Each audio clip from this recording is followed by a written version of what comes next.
Rasanya keren banget kalau bisa memahami bahasa hewan peliharaanmu. Coba bayangkan, kamu sedang membawa anjingmu jalan-jalan, dan tiba-tiba ia bilang, "Hei manusia, coba lihat orang itu deh. Kayaknya dia orang jahat. Kita menjauh saja yuk."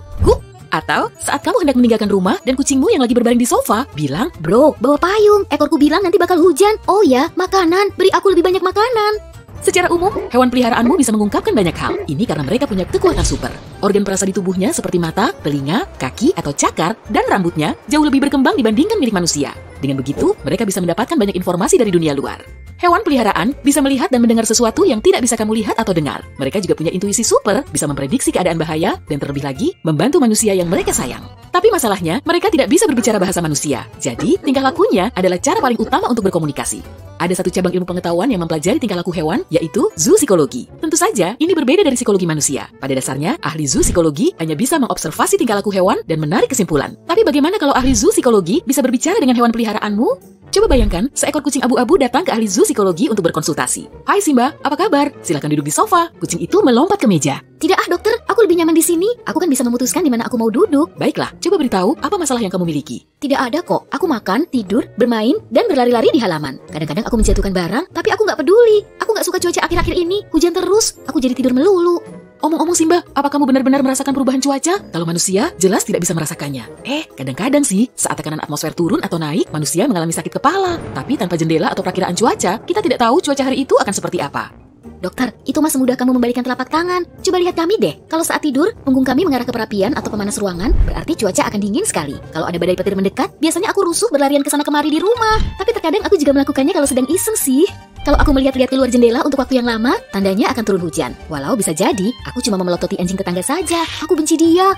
Wah, menarik. Apa kamu bisa merasakan sesuatu yang lebih parah? Gempa bumi atau bencana alam lainnya? Tentu saja, walau di sini jarang terjadi gempa, tapi aku pernah dengar satu cerita dari kakeknya kakek buyutku yang berasal dari Italia.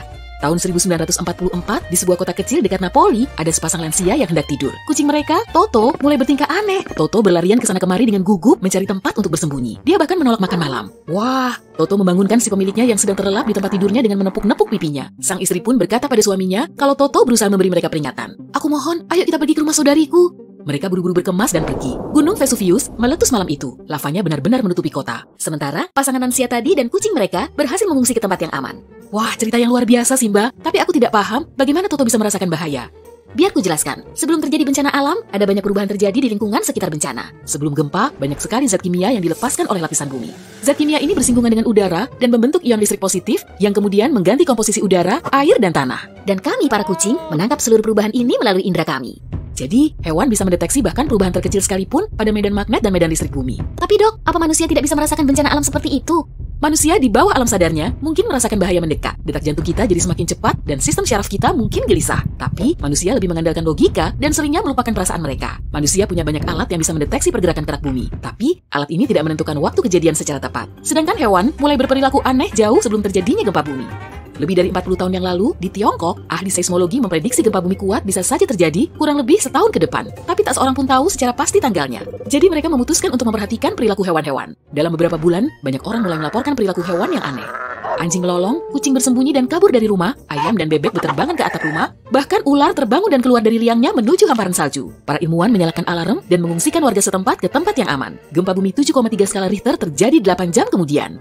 Sejak saat itu, para ilmuwan di Asia mulai mempelajari tingkah laku hewan dengan seksama. Mereka menemukan kalau ada bahaya mendekat, kucing mengeong keras-keras, bulu mereka berdiri, dan telinganya jadi datar. Seringkali juga mencoba keluar dari rumah bersama anak-anaknya. Anjing mendengking, menggonggong, bahkan menggigit.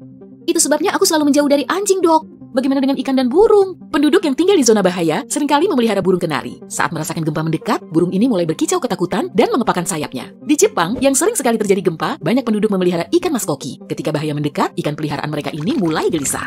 Manusia seringkali kurang perhatian. Tahu nggak, dok? Terkadang aku memperhatikan benda cantik dalam waktu yang lama sekali. Dan pemilikku berpikir ada hantu di situ.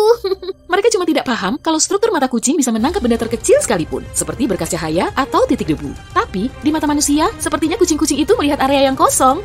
Kucing juga bisa melihat cahaya ultraviolet dan penglihatan kucing bisa berputar hingga 295 derajat. Dengan penglihatan ini, kucing bisa membantu manusia lebih dari sekali. Apa kamu pernah dengar cerita berikut ini? Di Malaysia, ada seorang wanita tua yang tinggal bersama kucingnya. Kucing ini bertingkah aneh sekali, terus-terusan memandang ke arah pemiliknya, lalu ke arah langit-langit. Wanita itu mengikuti pandangan si kucing dan melihat ada orang di atas sana. Bisa jadi, pencuri yang berhasil mencapai loteng untuk menyusup masuk ke dalam rumah. Orang asing ini sadar kalau dia ketahuan dan segera kabur. Oh, ada lagi nih. Bertahun-tahun yang lalu, di Yugoslavia, ada seorang gadis pulang sekolah dan pergi ke taman dengan kucingnya. Saat sedang duduk santai memangku kucingnya, tak diduga, kucingnya melompat ke meja dan bulunya berdiri. Lalu mulai mendesis kencang sekali. Gadis itu mengangkat kepalanya dan melihat ular menggantung di dahan pohon. Dalam satu lompatan, kucing itu berhasil menggigit ular tersebut dan menariknya turun dari pohon. Si kucing pun berhasil mengalahkan ularnya. Wow, kok manusia bisa nggak sadar ada ular ya? Karena di dunia modern, manusia kehilangan instingnya untuk bertahan hidup. Kami tidak perlu mencari makan atau bersembunyi dari hewan berbahaya. Kami terlalu sibuk dengan rutinitas serta aktivitas yang menguras pikiran dan logika. Ya, terkadang aku merasa ada sesuatu yang salah. Aku mendengar getaran bahkan di tubuh manusia. Kadang aku merasa, apa itu penyakit ya? Dan aku juga bisa mencium banyak hal loh. Tentu saja, karena indera penciuman kucing jauh lebih kuat dibandingkan milik manusia. Malah sebenarnya, kamu tidak mencium dengan hidungmu, tapi dengan organ Jacobson. Organ ini terletak di belakang gigi depanmu, di langit-langit mulut. Oh iya, indera penciuman kucing juga menyelamatkan manusia berkali-kali. Di Selandia Baru, ada kucing yang menyelamatkan seorang remaja. Dia ada di garasi suatu malam, menyalakan lilin dan tertidur. Dirinya pun menyebabkan kebakaran. Orang tua remaja ini sedang tidur dalam rumah dan tidak menyadari adanya asap. Kucing mereka Simba langsung bereaksi. Ia mengeong dan berlari ke sana kemari, memukul-mukul pintu garasi. Kedua orang tua bocah itu langsung menuju garasi dan memanggil pemadam kebakaran. Tak diragukan lagi, kucing memang luar biasa. Aku juga bisa mengenali orang jahat loh. Kalau aku mendesis, artinya aku tidak menyukainya. Mungkin saja, ini intuisiku. Para ilmuwan juga tidak memahami sepenuhnya, karena kami adalah salah satu hewan paling misterius di dunia. Dan tentu saja, paling imut. Meow. Saat pertama kali ngeliat hewan ini, kamu pasti akan mengiranya sebagai safir terbang. Kemolekan blue-banded bee atau lebah bergaris biru emang mirip banget kayak batu mulia itu. Garis di tubuhnya berwarna toska, bukan kuning seperti lebah biasa. Mata besarnya juga seijo zamrud. Sayapnya tipis kecoklatan, mirip lapisan selofan dengan pola ukiran. Selain penampilannya yang berbeda dari lebah biasa, lebah bergaris biru juga dikenal memiliki sifat penyendiri. Mereka nggak hidup berkelompok atau dalam sarang besar, tapi lebih suka membuat liang kecil di dalam tanah atau celah di sela-sela batu. Ciri khas lain yang ngebedain lebah bergaris biru dengan lebah biasa adalah penyerbukannya. Para ilmuwan menyebutnya sebagai penyerbukan dengan dengungan. Awalnya, lebah biru hinggap di bunga sambil mencengkramnya kuat-kuat. Lalu mereka mulai menggoyangkan seluruh tubuh hingga menimbulkan getaran cepat. Tujuannya untuk menggerakkan bunga tadi secara cepat dan lembut. Gerakan ini bikin serbuk sari keluar dari kepala sari. Lalu mereka perlu stop dan ngumpulin serbuk sarinya. Menurut sebagian ilmuwan, lebah ini lebih suka menyerbuki bunga ungu. Warna ini diyakini bisa memudahkan si lebah biru untuk berkamuflase dengan tanaman, sehingga mereka nggak gampang terlihat oleh musuh. Tapi kebenaran teori ini masih belum terbukti. Kebanyakan lebah bergaris biru hidup di wilayah Australia dan kehadiran mereka sangat ngebantu pertanian di sana. Lebah ini menyerbuki tanaman tomat, cranberry, terong, blueberry, kiwi, dan cabai. Karena lebah biasa nggak bisa melakukan fungsi serupa. Pada skala global, lebih dari 8% tumbuhan di dunia perlu penyerbukan dengan dengungan. Makanya, petani sangat menyukai dan melindungi lebah bergaris biru. Penampilan tawon dan lebah memang sangat mirip dan kadang keduanya sulit dibedain. Tapi kebiasaan hidup mereka sangat berlainan. Lebah termasuk serangga tenang yang menghabiskan waktunya untuk menyerbuki tanaman, ngumpulin nektar dari bunga, dan bikin madu. Jadi, serangga ini bisa diibaratkan seperti truk kecil yang tahan banting. Sedangkan tawon adalah mobil balap. Hewan ini lebih agresif, jauh lebih cepat, dan lebih lincah saat terbang. Sengat mereka juga lebih menyakitkan. Tawon memang bisa mengangkut serbuk sari dan makan nektar, tapi misi utama mereka adalah mengendalikan populasi hama serangga seperti kutu daun dan berbagai spesies ulat. Menurut perkiraan, tawon mampu membasmi lebih dari 14.000 ton serangga di Inggris selama satu periode musim panas. Belum lagi kalau di seluruh dunia kan. Tawon termasuk serangga yang membahayakan, tapi ada juga spesies tawon unik yang punya sifat dan pembawaan tenang. Namanya tawon mud dauber. Tubuhnya biasa-biasa aja, dengan garis hitam dan kuning, tapi kelihatan lebih elegan. Nggak seperti tawon biasa yang hidup berkerumun dan punya ratu. Mud dauber lebih suka hidup sendiri alias soliter. Mereka bikin sarang lumpur kecil untuk hidup dan melindungi anak-anak mereka. Tawon mud dauber hanya akan menggigit kalau terdesak.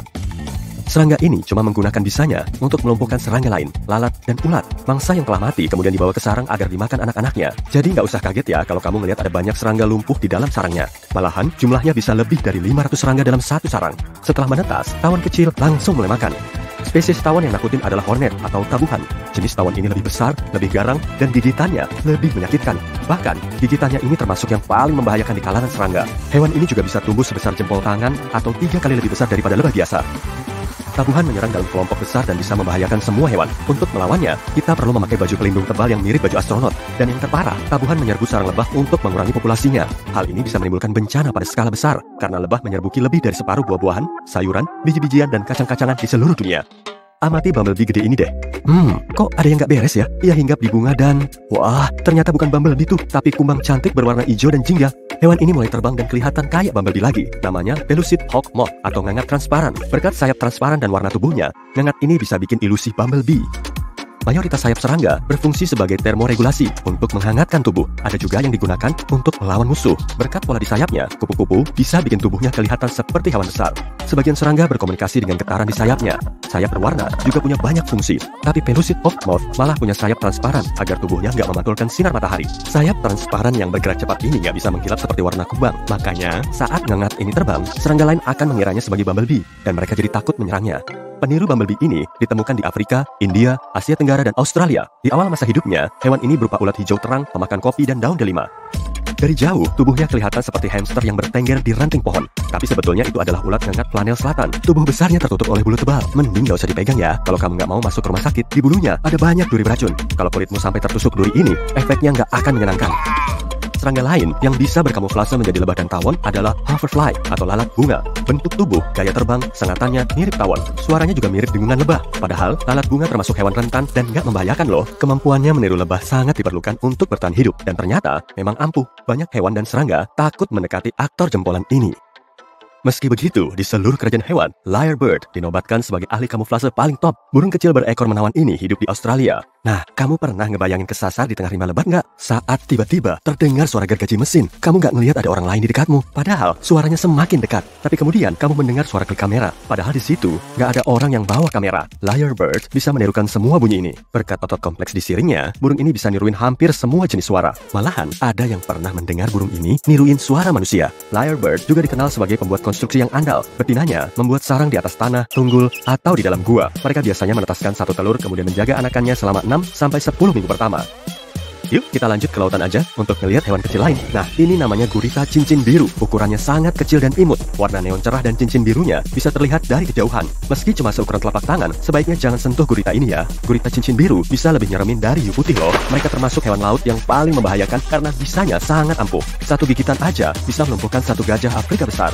Gurita ini juga jauh lebih membahayakan daripada king cobra atau laba-laba black widow karena gigitannya seringkali nggak kerasa. Si korban bisa aja nggak ngerasain atau ngelihat hewan ini sedang menyengat, dan setelah efeknya mulai terasa, kemungkinan sudah terlambat. Penawar bisa gurita cincin biru ini juga nggak ada. Kelenjar ludahnya menjadi sarang bakteri penghasil bisa. Zat yang sama juga ditemukan dalam bisa ikan buntal. Saat masuk ke tubuh manusia, bisanya mampu melumpuhkan seluruh sistem saraf. Paru-paru akan berhenti berkontraksi dan menyuplai oksigen ke seluruh tubuh. Meski begitu, gurita ini nggak akan menyerang duluan tanpa pemicu. Menurut catatan, penyerangan gurita cincin biru pada manusia terjadi pada tahun 1960-an. Hewan ini berhabitat di Samudra Pasifik dan Hindia, dari pesisir Jepang sampai Australia. Mereka seringnya hidup di kolam pasang dan batu karang. Oke, kita pindah lagi ke gurun panas di Amerika Serikat bagian tenggara. Di situ ada semut api. Tampilan luarnya emang nggak beda jauh dengan serangga biasa. Tapi sebutan semut api ini disematkan karena gigitannya sangat menyakitkan, mirip sensasi kebakar. Jadi sebaiknya jauh-jauh dari semut api ya.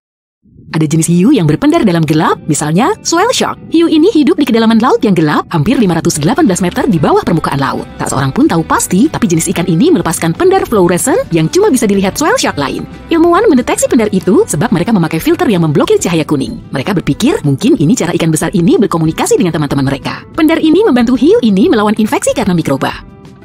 Cowbird punya kode rahasia yang dipakai untuk saling mengenal satu sama lain. Ini adalah jenis burung parasit khusus karena bertelur di sarang spesies burung lain. Cowbird muda punya mekanisme dalam tubuhnya untuk mengenali spesiesnya yang lagi berkicau, seperti semacam kode rahasia yang cuma diketahui oleh jenis burung ini. Begitulah cara mereka menemukan burung lain dari spesies yang sama. Gigitan beruang grizzly luar biasa kuat. Mungkin beruang kelihatan lucu, tapi lebih baik kamu menjauh dari jangkauan cakarnya yang tajam dan terutama mulutnya. Kekuatan gigitannya lebih dari 8 juta pascal, yang artinya bisa menghancurkan bola bowling. Sebagian hewan punya garis-garis dalam kulit dan sebagian yang lain garis-garisnya ada di permukaan. Harimau termasuk dalam kelompok pertama. Yang bergaris-garis bukan cuma bulunya, tapi juga kulitnya. Sama halnya dengan kucing besar berbulu lainnya seperti macan tutul, sementara jerapah dan zebra berada dalam kelompok kedua karena motifnya cuma berada di bulunya. Omong-omong tentang zebra, apa menurutmu warnanya hitam bergaris-garis putih atau putih dengan garis-garis hitam? Awalnya kayaknya pilihan kedua yang benar. Sebagian besar garis-garis hitamnya berakhir di bagian dalam kaki dan di perutnya, dan sisanya putih. Tapi itu ternyata nggak benar. Yang mengejutkan, warna zebra adalah hitam bergaris-garis putih. Semua bulu zebra, baik putih maupun hitam, tumbuh dari folikel yang mengandung sel-sel melanosit. Semua hewan punya sel ini memproduksi pigmen yang disebut melanin, dan ini memberi warna bulu dan kulit. Adapun pada zebra, bahan kimia pembawa pesan memberitahu melanosit mana yang harus mengirim pigmen ke area bulu mana. Karena itu zebra bermotif garis-garis, tapi putih sebenarnya bukan pigmennya sendiri. Warna putih terjadi karena tidak adanya melanin. Jadi hitam adalah warna bawaan zebra. Sidik jari koala sangat mirip dengan sidik jari kita, sehingga bisa mencemari TKP. Kayaknya hewan ini nggak banyak persamaan dengan manusia, tapi perhatikan lebih cermat tangannya. Tangan koala punya pola melingkar dan melengkung tersendiri, jadi jika ada koala yang ingin bertindak ilegal, ada baiknya memakai sarung tangan. Kepiting hantu menggeram jika berada di dekat makhluk yang nggak begitu disukai atau mengancam. Kepiting ini melakukannya dengan memakai gigi di perutnya. Pertama, ia akan ngasih tahu kalau ia akan membela diri dengan menunjukkan capitnya. Kalau itu nggak mempan, ia akan menggeram menakutkan seperti anjing. Tapi bunyi itu berasal dari gesekan 3 gigi kerasnya yang memanjang di dalam perutnya. Kepiting batu mengeluarkan bunyi yang sama ketika menghaluskan makanan. Omong-omong tentang gigi, apa kamu tahu bahwa gading paus narwhal sebenarnya semacam gigi yang kebalik? Gak seperti kebanyakan paus narwhal atau unicorn laut ini memiliki satu gading besar atau gigi yang tumbuh dari bagian dalam rahangnya. Gadingnya ini memiliki sampai 10 juta ujung saraf dan gak terlindung, yang artinya gading ini sangat sensitif terhadap jenis kontak apapun. Gading paus ini hampir mirip sepotong kulit karena biasanya gading gak mengandung banyak ujung saraf. Hampir 95% manusia bertangan kanan dominan. Begitu juga dengan lumba-lumba hidung botol. Di antara lumba-lumba, bahkan lebih banyak yang beranggota badan kanan dominan dibanding manusia. Dalam satu penelitian, ilmuwan menemukan bahwa lumba-lumba hidung botol menengok ke sebelah kiri lebih dari 99% kali, yang artinya tangan kanannya dominan. Ikan ini menaruh sisi kanan tubuh dan mata kanannya lebih dekat ke dasar laut ketika mengejar mangsa, seperti cumi-cumi, udang, atau ikan-ikan yang lebih kecil. Fakta keren dari laut, apa kamu tahu kalau hiu bungkuk memakai gelembung ketika mengejar mangsa? Mungkin kamu pikir ikan ini nggak butuh metode khusus mengingat besarnya ukurannya. Tapi ketika memikat mangsa di perairan terbuka, paus-paus ini berkelompok dan memakai sesuatu yang disebut teknik jaringan gelembung. Pas berenang dalam posisi tegak, mereka meniupkan gelembung dari bawah air. Gelembung-gelembung inilah yang menyulitkan ikan untuk melarikan diri. Bukti tertua yang kita miliki tentang kucing peliharaan berasal dari 12.000 tahun lalu. Para peneliti menemukan ini hampir 20 tahun lalu ketika mereka sedang menggali di sebuah desa kuno di Siprus. Mereka menemukan tulang belulang kucing pas di sebelah kerangka manusia yang menyatakan bahwa hubungan mereka dekat di akhir hayat mereka. Manusia adalah pemburu, jadi mereka menjinakkan anjing dulu suatu ketika sampai 29.000 tahun lalu. Anjing membantu manusia menangkap hewan lain, tapi mereka belum berpikir butuh kucing sampai menetap dan menyimpan kelebihan hasil panen. Tikus sering mendatangi gudang biji-bijian hingga kucing berguna di masa itu. Burung pavin cukup inovatif loh pas ingin menggaruk tubuhnya. Burung ini pasti bangga dengan paruhnya yang memukau, tapi mereka jelas berpikir paruh indah ini belum cukup untuk garuk-garuk. Para peneliti melihat burung pavin dengan spontan mengambil ranting kecil untuk menggaruk tempat yang gatal. Ada jenis semut khusus yang cuma hidup di sebagian kecil Manhattan. Median Broadway di 63rd Street dan 76th Street adalah area terbaik yang dipilih makhluk merayap ini. Semut Manhattan kayak berasal dari Eropa, tapi nggak ada spesies semut Eropa yang bisa menandinginya. Hey fans Harry Potter, apa kamu percaya ada makhluk kayak katak coklat? Nggak persis sih, tapi mirip.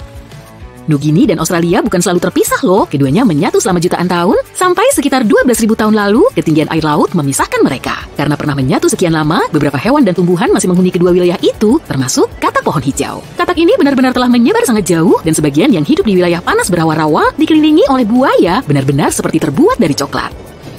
Kita semua mengenal burung flamingo karena warna khasnya kan? Tapi sebenarnya burung ini nggak berwarna pink kok. Flamingo lahir berwarna abu-abu dan mereka akan tetap pada warna itu jika bukan karena makanannya yang berupa alga hijau biru dan udang. Bahan makanan ini mengandung pewarna alam tertentu yang membuat bulu flamingo berubah jadi pink seiring waktu. Ketika setan Tasmania kecil meninggalkan induknya, mereka bersosialisasi membentuk ikatan yang berlangsung seumur hidup. Bukan cuma setan Tasmania, sapi juga punya ikatan sosial yang lebih kuat dari yang kita duga. Sapi suka bersosialisasi dan membentuk persahabatan tahan lama, dan bahkan suatu penelitian menemukan detak jantung sapi meningkat sebagai tanda stres ketika dipisahkan dari sahabat karibnya.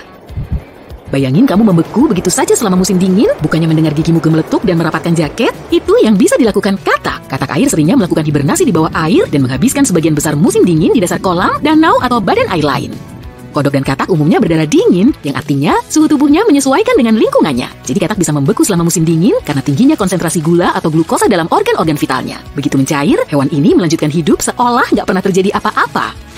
Gurita punya 3 jantung dan berdarah biru. Hewan ini bisa bergerak 40 km per jam dan menyemprotkan tinta yang bukan cuma mengaburkan penglihatan predator, tapi sangat membahayakannya. Gurita juga punya 9 otak, 1 otak pusat dan 8 otak yang lebih kecil ada di lengannya. Itu sebabnya lengannya bisa membuka kerang, sementara otak pusatnya sibuk melakukan hal lain. Gurita bahkan mengecap dengan lengannya. Ada sel-sel dalam penyedot gurita yang memungkinkan lengannya menyentuh dan mengecap, sama seperti mereka mendeteksi bahan kimia yang dihasilkan berbagai makhluk laut. Dengan cara itu, gurita bisa membedakan antara mangsa dengan batuan.